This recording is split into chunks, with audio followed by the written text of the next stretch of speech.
During the celebration dinner after the college entrance exam, Ralph suddenly lost his temper when his mother casually suggested, "The exams are over, so you don't have to worry about romance affecting your studies anymore. While you have free time, you and Jennifer should go travel for a few days and relax." Ralph roared, "Can you stop trying to match me with her all the time? Do you know her true colors? Do you know that I fundamentally don't like her?" With that, he violently threw his chopsticks onto the plate of braised pork that I loved the most, splashing the food that his mom and dad had spent all afternoon preparing. The sauce even splattered into my eye, hurted so much that I quickly dropped the half-eaten chive pancake and tugged at my mother's sleeve for help. Ralph's mother immediately rushed over to check my eye while simultaneously delivering a sharp smack to the back of her son's head, scolding, "Are you possessed? What are you talking about? Didn't you constantly say from childhood that you liked Jennifer? You insisted on buying this house just to be close to her. Now, what are you throwing a tantrum about?" Ralph pouted and sneered at me, his voice full of derision. "Like her? Someone who only buries her head in books all day, whose eyes get red over the smallest thing. What's there to like about that pathetic, pity-seeking green tea type? Hey, Jennifer, now you probably want to well up again and pretend to be pitiful, right? You think I don't know your true nature?" I felt both amused and ridiculous inside. Covering my eye with a tissue, I still stared at Ralph's flushed face and rapid breathing, which looked exactly like a mad dog having a fit. No matter how I looked at him, he seemed like someone completely insane. I gently patted my mother's hand to reassure her, gave my father a slight shake of the head, and then turned to speak directly to Ralph's parents. "It's all right, Auntie and Uncle. Ralph is probably not in a good mood today. I think we should end the dinner here. My eye is just a little sore, it's honestly fine. Ralph is straightforward. Maybe he just genuinely dislikes me." I lowered my eyes, showed disappointment, pretended not to mind. When Ralph's family left, his father's face was dark. Ralph would surely not escape a beating when he got home. But honestly, he brought it upon himself. After they left, my mother used saline solution to rinse my eye, while my father stood beside me, analyzing the situation but still unable to understand why Ralph was so furious. While dropping the eye drops, my mother didn't forget to glare at my father, grumbled, "Would it kill you not to say anything? Our daughter just got insulted like that and you're still muttering over there?" Before I could figure out why Ralph had turned on me so quickly, my father said, "Well, the boy was never like this before. Such a sudden major change must have a reason." Then he pulled out his phone to research. My mother immediately snatched it away, scoffed, "What the heck are you researching?" I peered over curiously, and to my surprise, my father's search history had nothing to do with romance. It was all, does a sudden change in temperament mean a psychiatric disorder is manifesting? Which psychological disorder causes a loss of control over one's speech? How can parents recognize if their child has a mental illness? I burst out laughing and gave him a thumbs up, saying, "Dad, you're the best." I was only thinking of letting Ralph's dad beat him up, but you're planning to send him straight to a mental hospital. My father pouted. If I weren't a party member and superstitious, I would. Tell his father to find some Taoist priests to perform an exorcism. Who would believe that he was normal yesterday, and then turned hostile today? Doesn't that seem strange? A normal person wouldn't act like that. I, too, felt uneasy hearing this. Ralph had clearly never made me uncomfortable before. It was only since last year, when he realized his scores weren't high enough for us to attend the same university, that Ralph suddenly started studying frantically. He even covered the bathroom walls with vocabulary lists. Just last month, he even blushed in front of everyone and handed me a jar full of wish upon a star papers. Each piece of paper inside read, "I wish Jennifer would stay with me forever." If it were just a casual confession, that would be one thing. But day after day, he would walk home from school with me. Even last week, he insisted on standing under the sun waiting for me at the school gate while he was clearly sick to the point of fainting from heat stroke, all because I had stained my pants that day and came out a little late. Such a trivial matter. Yet he was stubborn and refused to go first. We had known each other for over 10 years, from diapers to uniforms. Even if it wasn't love, there was definitely a deep bond. Yet now I realized for the first time that the heart of my childhood sweetheart harbored so much resentment. If he truly hated me this much, then were all those times he fought for me, the hot milk he brought me every morning, even cleaning out his small savings box every year to buy me gifts. Was all of that forced? Why didn't he say something sooner? Could a person hide their feelings for over 10 years? While I was still confused, my phone rang. Ralph's message popped up. "Come to the usual spot. I need to confirm something with you." I raised an eyebrow. Even if he wanted to apologize, I wouldn't easily forgive him. But curiosity still made it hard for me to ignore. I replied, "Text whatever you want to say. What if you go crazy and bite me when we meet? I heard the rabies shot hurts a lot." Less than a minute later, the reply stunned me. "Jennifer, you finally showed your true colors. You've been a great actress all these years, but in reality, you're just a calculating little schemer. I choked, tried to swallow the bitter taste in my throat, and decisively hit the block button. If we couldn't communicate, so be it. I wasn't going to waste my energy on someone like that anymore. Just then, my father carried a plate of watermelon into the room, beamed, Jennifer, according to the reliable intel I just gathered. I think I know why that boy suddenly changed.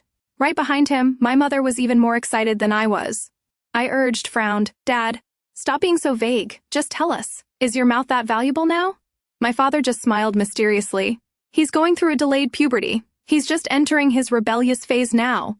I sighed slightly, took a slice of watermelon from my father, and gave my mother a look. She immediately understood, grabbed my father's ear, and pulled him out.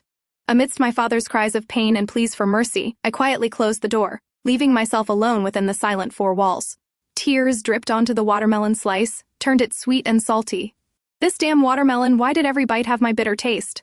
Looking back, how could I not be heartbroken? We had known each other for 15 years, not 15 days. Ralph had shared so many first times with me. He wasn't just a friend, he was a part of more than a decade of my youth. I used to think we would end up together eventually. When he played ball, he only accepted the water bottle I offered. I also never accepted gifts or love letters from anyone else. Once, during a picnic, we encountered a venomous snake. He insisted on shielding me. When he regained consciousness, he pulled up his sleeve, pointed to the snake bite on his leg and smiled, said, Jennifer, do you think this counts as a hero saving the beauty? Looking at his pale lips, my tears just kept falling. Ralph gently comforted me. I'm fine. If that snake had bitten a weak little delicate thing like you would have cried for 2 days and 2 nights. That bite mark was still on his leg, occasionally reminding me of the brave back that shielded me from harm. But now, the person who once stood in front of me had turned his back, harshly spitted on all our past, and called me just 4 words, a calculating little schemer. I wiped my tears and started collecting every gift Ralph had given me over the years. There were too many. I had to pull out a large suitcase and place everything inside. When I closed the lid, I also sealed away the memories of more than a decade of being childhood sweethearts.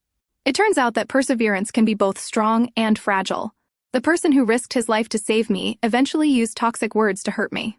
But oh well, no one has to walk with anyone forever. We walked a long path together, now we just part ways. My father took the suitcase to return it to Ralph on my behalf. When he returned, his expression was heavy, and he asked me directly, Jennifer, do you still like that boy? Do you still like him? The image of the braised pork splashing into my eye instantly rushed back, reminding me that I was inherently weak and deeply afraid of pain. Without hesitation, I replied firmly, I don't like him anymore. The moment the words left my mouth, Ralph's voice suddenly rang out from behind. Did you hear that, Uncle? I told you, she's exactly the calculating type.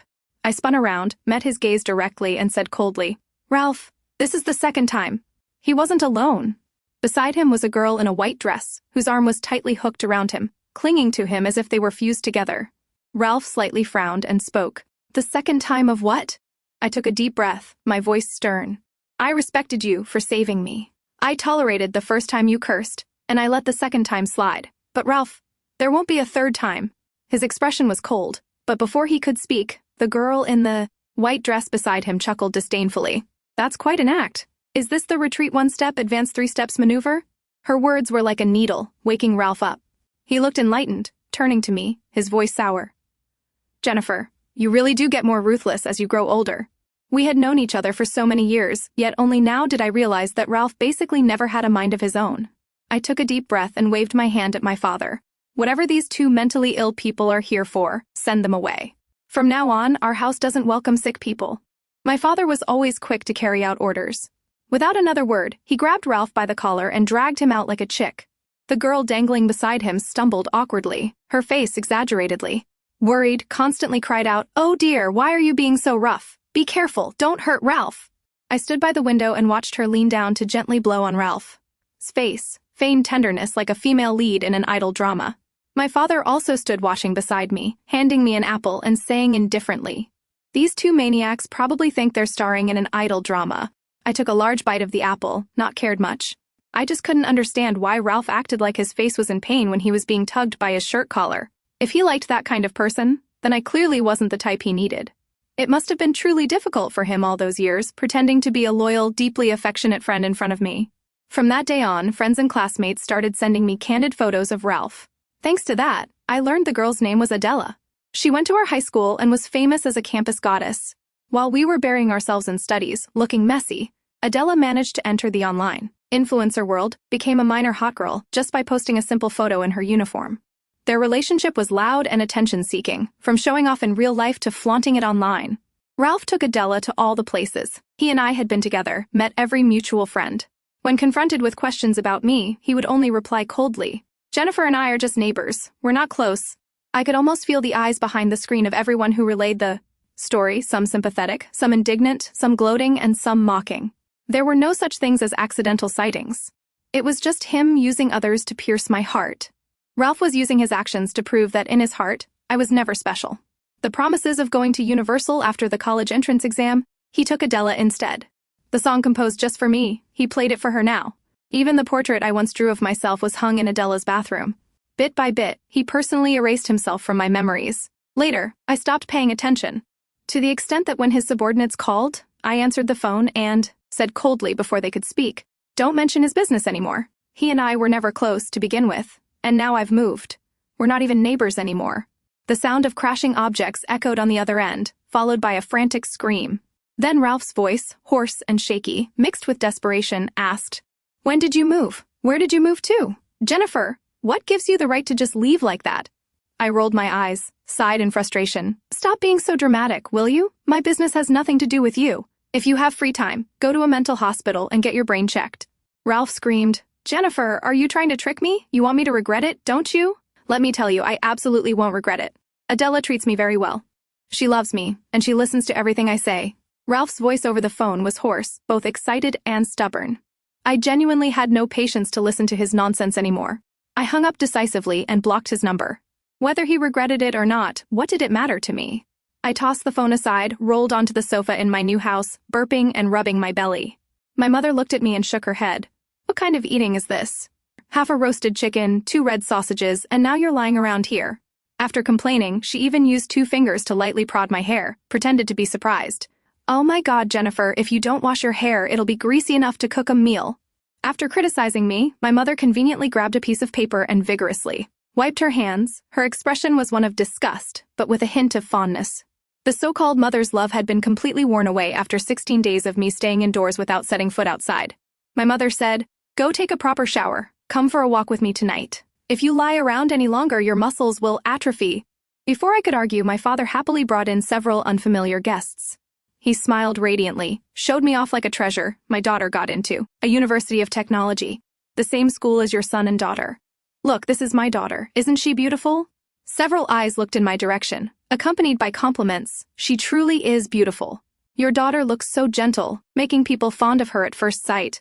I awkwardly forced a smile, nodded in response to every compliment, while all I wanted to do was find a hole to hide in. At least he should have given me a chance to change out of this wrinkled shark pajama set. My father, however, saw nothing wrong. They complimented out of social courtesy, and he genuinely nodded in agreement. My face was flushed. My fingers twisted the fabric in my pocket. Looking up, my eyes met the crescent-shaped eyes of a young man. He was so handsome that I immediately wanted to go wash my hair. His face was refined and elegant, like he had stepped out of an idol drama.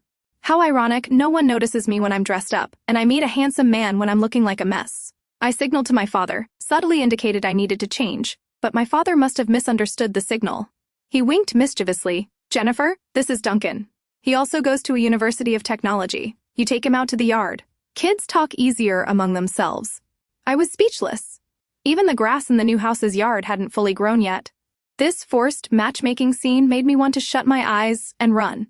Fortunately, Duncan not only had beautiful eyes but was also delicately perceptive of the situation. He quickly smoothed things over. "My father just collected a few bottles of good wine. I'll take Jennifer to fetch them, shall I?" I immediately nodded vigorously and hurried into my room. "Yes, I'll go change right away." Some people look neat and bright on the outside but haven't washed their hair in days. It was a windy day. I wore a hat, kept my head down, and awkwardly walked beside Duncan. He opened the trunk of the car and took out 2 bottles of wine. So, this was the fetching trip. It was only a short distance from the house to the gate. I was still dazed. Duncan glanced at my expression and smiled. He smiled often, and his bright smile immediately lightened the atmosphere. Duncan said, "Adults can talk endlessly when they meet.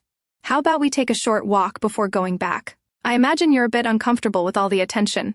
He hesitated, looked at me. His voice was cautious. Was that too abrupt of me?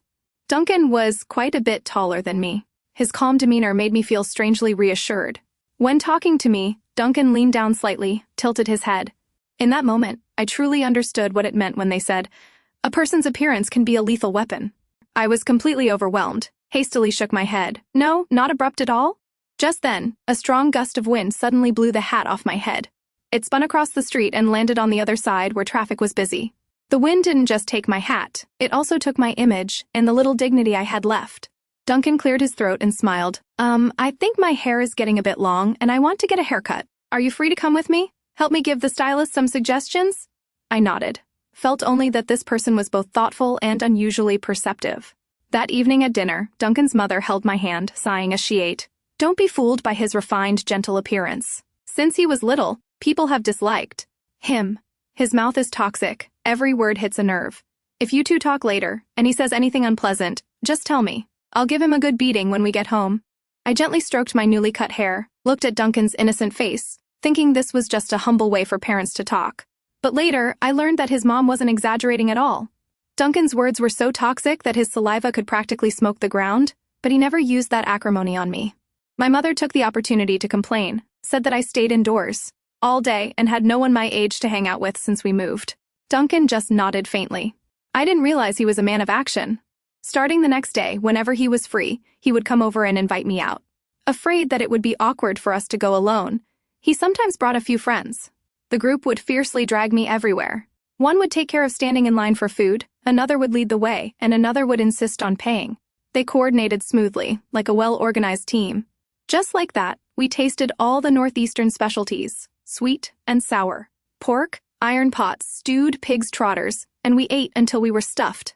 We walked around, squeezed into the university night market, tried grilled durian, drank cold watermelon juice, or went to Central Street to share 2 ice creams. In just over a month, my mother saw I had gained over 10 pounds, so she stopped urging me to go out.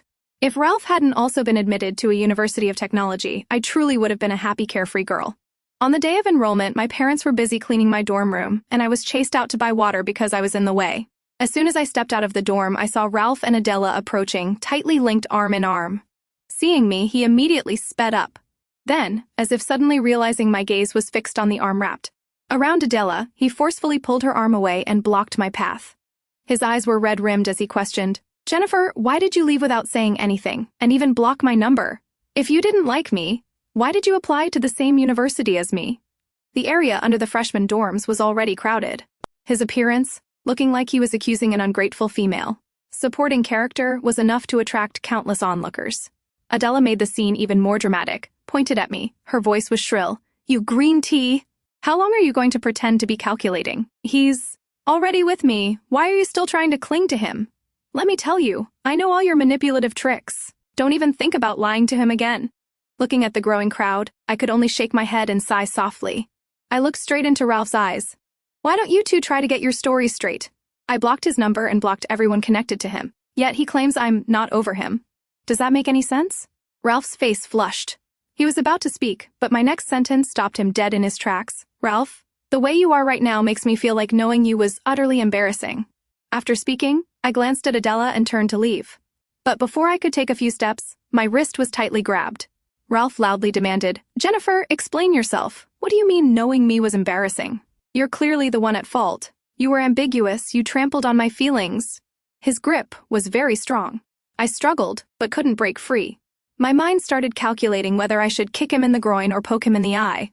Just then, a familiar voice rang out. "Oh dear, in broad daylight, are you planning to commit hooliganism in front of so many people?" All eyes turned. Duncan walked up, not through a punch, but casually grabbed Ralph's wrist, and then forcefully stepped down on the top of his foot. Ralph yelped in pain and quickly let go of my arm. Duncan smoothly caught me, pulled a chilled bottle of mineral water from his pocket, and gently rolled it across my wrist. Ralph hopped backward, gritted his teeth, and glared at Duncan. "Jennifer, who is he?" Duncan widened his eyes and said, "I'm a good Samaritan doing a good deed. Seriously, what decent man lays hands on a girl like that?" After speaking, he leaned close to my ear and quietly asked, "Are you fighting with an acquaintance?" I shook my head. "No acquaintance. Just an old neighbor." Hearing this, Duncan immediately straightened up. "See? I told you. This kind of person isn't worthy of standing next to you." He looked down his nose at Ralph and said, "Let me introduce myself. I'm the son of her father's best friend. Technically, Jennifer should call me Big Brother." Ralph's eyes widened. Before he could speak, Adela swayed over, smiled sweetly. "I'm afraid you don't fully understand." She and Ralph used to be very ambiguous. Ralph got angry when he found out he was being played with. "You shouldn't let her fool you." Duncan slightly frowned and asked, "And who are you?" Adela played with her hair, smiled smugly. "I went to the same high school as them. I was just busy with photo shoots and contracts, so I wasn't at school often." Before she could finish, Duncan cut her off. "Are you two a couple?" Adela blinked. "Not exactly. We're just getting to know each other quite close." As she spoke, she reached out to hook her arm into Duncan's, but he instantly wrapped his arm around me, pulled me back several steps, his eyes indifferent. "Stay away from me. You smell too strong. Who's going to compensate me if I get sick from suffocating?" Adela froze, stunned. "What smell? I don't smell anything." Duncan pouted. "The smell of green tea. Don't you even know it yourself? If you were to dip your feet into the headwaters of a few rivers, the whole country would be drinking tea."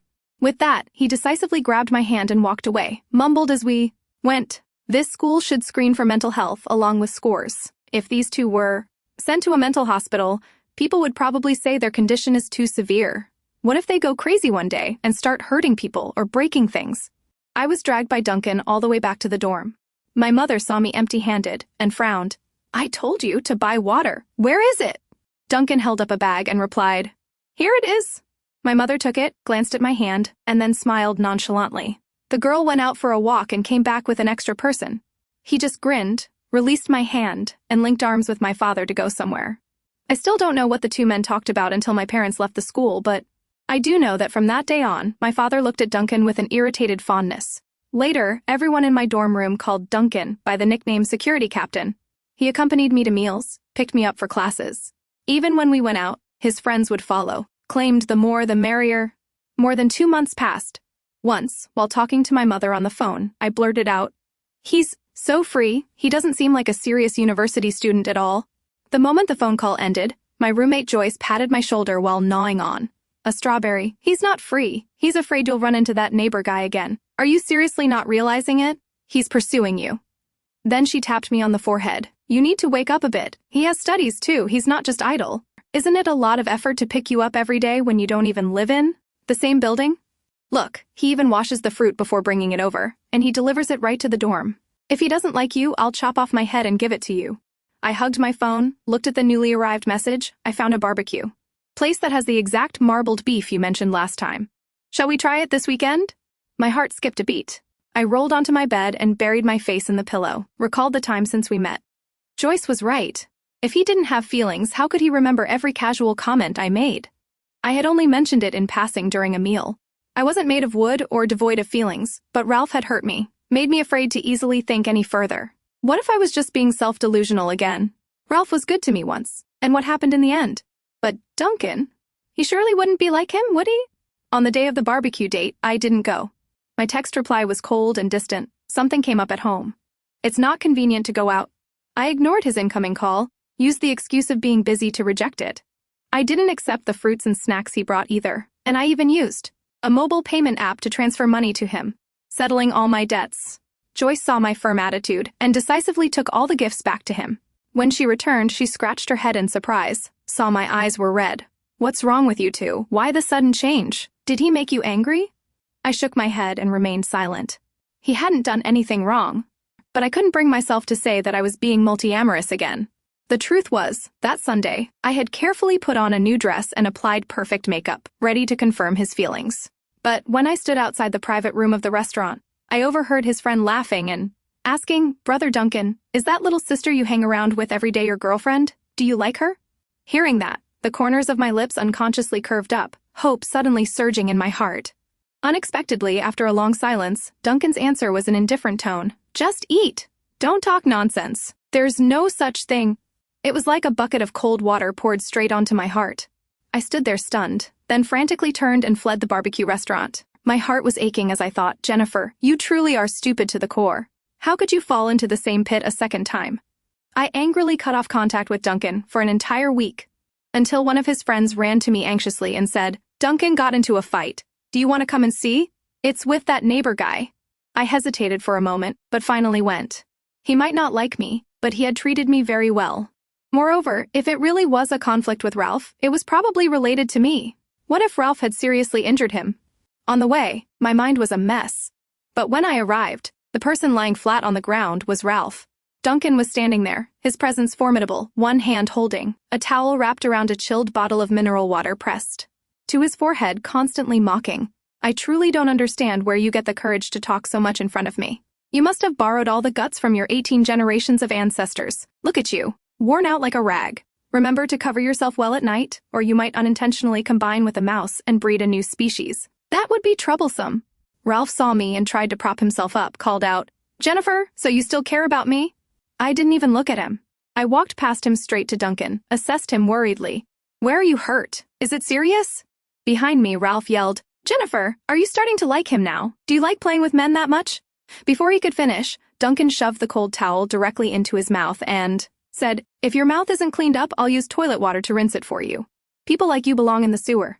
Done with him, he turned back to me, feigned victimization. "I'm hurt. My face hurts, my hand hurts, my whole body hurts." Before I could say anything, his friends swarmed over and teased, "It hurts. Oh dear, it must be his heart that hurts. Let us help him to the infirmary. A delicate girl like you can't carry him." I was caught between laughter and tears. Duncan, meanwhile, put on a pitiful, suffering face. "Jennifer, look how pathetic I am." They burst into laughter, then simultaneously backed away, leaving the two of us facing each other. Finally, I stepped forward and pulled him along, ignored the teasing laughter behind us. In fact, Duncan only had minor scratches, but he was acting as if he were about to die. The hand clutching mine refused to let go, his eyes shimmering with distress. "I won't let go, absolutely not. I fought this battle just so you would look at me once. You have to tell me why you suddenly started ignoring me." I bit my lip, looked down, answered honestly, "I feel our relationship has crossed the boundary of friendship. If it continues, it won't be good for either of us." I didn't say that I was afraid he would become the second Ralph. Duncan frowned and said, "But I don't just want to be your friend. I want to be your boyfriend." I gave a cold laugh, pulled my hand away. "You're lying. I overheard everything at the barbecue restaurant. I personally heard someone ask if you liked me, and you said there was absolutely no such thing." Duncan was stunned, speechless for a long time. I gently shook my head, tried to remain calm as I continued. "I don't like ambiguous relationships, and I certainly don't like emotional games. Thank you very much for taking care of me all this time, but let's not meet again." With that, I turned to leave. The room was silent. Only the heavy breathing of Duncan and me could be heard. As the door closed, I vaguely heard him blurt out, "I remember now." Footsteps followed quickly. He reached out to grab my hand, but upon meeting my gaze, he guiltily drew back, pleaded urgently, "Jennifer, it's not what you think. When I said no such thing that day, I meant that people couldn't call you my girlfriend yet. But the fact that I like you is beyond question. It's just that, when it comes to you, I want to be more serious. If you don't believe me, I can call all my friends back. You can cross-examine every single one of them. Whips, chili powder, I'll accept it all. I guarantee their testimony will be identical from beginning to end." He fumbled in his pocket while clumsily offering me a packet of tissues. Seeing my tears falling nonstop, he grew more panicked. "It's my fault.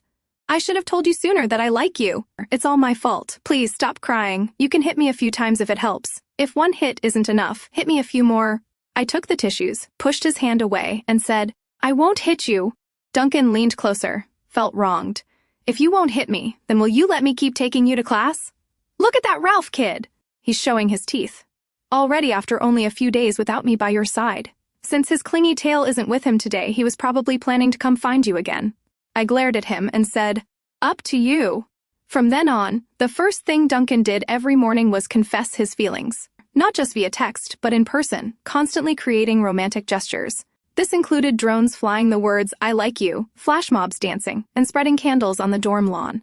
Once, while we were eating, he suddenly pulled out a huge bunch of roses and showed off his floral arrangement skills right at the table. As a result, when we tried to leave, the overly wide bouquet got stuck in the doorway, forcing us to awkwardly dismantle it. Passers-by teased us, "Young people these days are truly romantic." The restaurant owner laughed and pointed at the doorway. "That's right, the frame is my fault. I made it too narrow. Can't blame the two of you." I was both embarrassed and helpless, vaguely recalled the former image of Duncan. At least then, I hadn't been publicly humiliated in circles like this. By the end of October, a city experienced a heavy snowfall.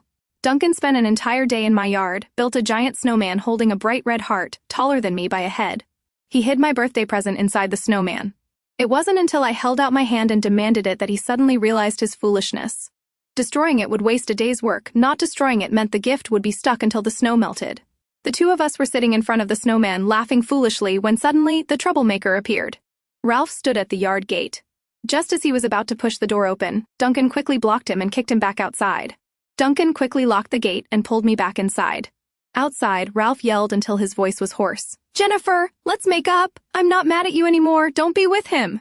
Duncan pouted, casually peeled an orange and meticulously removed every white fiber before handing it to me, said, "This guy is truly insane. I hit him last time because he said you were scheming." Ha! I scoff at that. If my Jennifer is truly scheming, isn't that a good thing? Yet he thinks it's bad. I think his brain is worse than a chicken's throat. It's a miracle. He even got into university. As I put an orange segment in my mouth, my phone vibrated. I answered and immediately heard Ralph's voice. "Jennifer, hear me out. You can't blame me entirely. That day, Adela told me you were intentionally being ambiguous and didn't respond to my confession." I sighed. I truly didn't want to get involved, so I said, "Ralph, are you sleepwalking? When did you confess to me?" He quickly said, "The jar of wish stars. I wrote it in there. You said you'd answer after the college entrance exam. But half a month later, I saw it in the infirmary trash can. I only told Adela about it, and she analyzed it. Said you were playing games with me." I froze for a moment, then realized that Duncan was right. This person truly had a mental problem. I said tiredly, "The jar of stars you gave me, didn't you buy it at the stationery store outside the school gate? Of course they sell it to others too. What did you think when you saw it in the trash can? Moreover, the 12th grade exam wasn't even over. What was I supposed to answer? Is love that urgent? Couldn't it wait until after the exam? And Adela? You've known me for over 10 years, yet you doubt my character, and you believe her after meeting her for the first time? If you've chosen to believe her, that proves we never had a bond. It's best if we don't contact each other again." With that, I hung up and immediately dragged his number into the blacklist. Duncan beside me let out a sigh of relief, grinned widely. "Phew, I thought there was a real misunderstanding between you two. Turns out the opponent is this weak. I don't even consider him a rival anymore." I glared at him. He immediately fell silent, covered his mouth, then winked at me. His eyes were curved and bright, so beautiful that they melted my heart. That was it. It seemed he had started to figure out how to leverage his advantages to secure me. That night, a heavy snow blanketed the city. Ralph stood outside my gate all night. The next morning, I opened the window and saw 2 snowmen outside. Duncan, meanwhile, hadn't gone anywhere. He was in the kitchen, helping my mother wrap dumplings. Seeing me look out, my mother lifted her chin and said nonchalantly, "What should we do? We can't let him freeze to death out there. He is the son of your father's friend, after all." I thought she was going to tell me to invite him in, but her next sentence changed tune. "How about you take a shovel and knock him out, then drag him to the hospital? If anyone asks, say you did your duty." Duncan dusted his hands and looked at me seriously. "Jennifer, do you want to see him?" I shook my head. He nodded firmly, wiped the flour off his hands. "Then leave it to me." My mother thought he was actually going out to fight Ralph, quickly prepared to stop him. But Duncan didn't go outside. He pulled out his phone, tilted his head, and said, "Hello, building management? There's someone standing outside gate K15 all night. He's not a resident, and by the looks of him, he's probably planning to fake an injury to demand compensation. If he freezes to death out here, you guys will definitely be held responsible." Then he hung up, casually went to wash his hands, and sat back down to knead the dough, muttering, "What's the point of the management fee if they can't handle security? They can't handle romantic issues, but they surely wouldn't dare let someone freeze to death right outside someone's door. Since we know him, it would be bad luck if he died right at our gate." I turned to look out the window. Sure enough, a few security guards were surrounding Ralph, advised him to leave. Relieved, I pulled up a chair and leaned my chin on my hand. Watched the 2 people in the kitchen wrap dumplings. Duncan placed a neat row of dumplings directly in front of me, smiled, my mother told me. "Since I was little that if you wrap beautiful dumplings, you'll marry a beautiful wife. See? I've been practicing since I was a kid, just to marry you when I grew up." I glanced at him and scoffed softly, "You're just a kid. Talk about marriage. Let's talk after graduation." From that day on, I never saw Ralph again. My life with Duncan revolved around classes, meals, and outings. Every day was a succession of joy. It wasn't until close to graduation that a small wave unexpectedly surfaced. I don't know what kind of fit Adela had, but she recorded a video holding a 2-line pregnancy test stick, claiming I was interfering and seducing Ralph. She also posted screenshots of the texts Ralph sent me and the gifts I had given him, displaying them as evidence. But the comments below were uniformly mocking. "What? Her boyfriend is harassing someone unilaterally? How is that anyone else's business?" I only see outgoing messages. Don't you see the red exclamation points on the other end? I've met her before. She suspects everyone who goes near her boyfriend. That guy has a mental problem. It's scary to look at him. I only see that I can't judge the whole picture, but this much dialogue is enough to show the other person did nothing wrong. Many people followed the outcome. I didn't give her a chance to gain attention from the drama. I immediately called the police, then compiled a timeline and posted a rebuttal, addressed every one of Adela's lies. Just because someone records a video first doesn't mean they're right, and netizens aren't fools. From then on, the self-publicity career she was so proud of officially crumbled. The one with an unusual mental state wasn't just her, but Ralph too. After compensating me on her behalf, he even organized a wedding so shabby that none of our close friends attended, and he decided to keep the child. On the wedding day, Ralph sent me a text message, "I'm sorry, I can't wait for you anymore. I can't keep wronging her." At that time, I was playing a video game with Duncan. He leaned down, his chin resting on the top of my head, glanced at the screen, and coldly scoffed. He threw the controller aside, covered my eyes with his hand, and said, "Don't pay attention to him anymore. He clearly has mental issues." I blinked, my eyelashes lightly brushing his palm. I was planning to block the message directly, because I never liked him. But then my cheek felt warm. Something soft briefly touched it and left. Duncan chuckled softly. "I know Jennifer only likes what's beautiful to look at." On my graduation day, Duncan's father arranged a dinner for both families. In the private room, Duncan suddenly pulled out a black piece of cloth and said, "Shall we play a game?" Before I could react, my vision went black, tightly bound by the black cloth. My eyes widened in surprise. I didn't expect Duncan to learn such tricks, and to play them so skillfully. I obediently sat on the chair, waited for the next step. His hot breath became heavy, slowly approaching. I craned my neck, waited until my shoulders ached, but the surroundings remained quiet. I called out a few times but received no answer, only sensing he was very close. Losing patience, I yanked off the blindfold. The moment I opened my eyes, I saw Duncan holding a small box, his hands trembling, his face flushed, his forehead covered in sweat. I was stunned. He bit his lip, heavily offered the box. "Jennifer, my salary card. The house deeds are also in your name. You can notarize them before we register the marriage. My phone, apps, accounts. You can check anything you want. You are the beneficiary of all my insurance. I am handing my entire person, assets, and life into your hands. Will you marry me?" I nodded. Before I could even speak, he, the one who was normally quick-witted, was now stammering, almost biting his tongue. After fumbling for a long time, he finally managed to open the box and said again, "So, Jennifer, take me as your husband." Inside the box was a square-cut Royal Asscher diamond ring, the exact model I had casually complimented while watching a video. All these years, he remained the same. Anything I liked, even if I only mentioned it in passing, he engraved in his heart and found a way to bring it to me. How could I not be moved? Over the years, he laughed with me, witnessed my anger, and understood every small thought in my heart. His eyes and heart were only filled with me. More importantly, he was rational and was never swayed by any gossip. He only trusted me. If I had to choose someone to spend the rest of my life with, I thought I would gladly choose him. Unfortunately, before I could nod, my father's voice rang out from behind. "Mary, what? She hasn't even graduated yet." "Hey, old man. Your family doesn't have a daughter, yet you let your son deceive mine. Does that sound right to you?" Duncan's father quickly tried to smooth things over. "Oh, my friend. If your daughter marries my son, don't you gain another son. You're not losing anything, so why are you yelling?" I took advantage of the two fathers arguing. I secretly put the ring on my ring finger, leaned close to Duncan's ear, and whispered, "I said yes."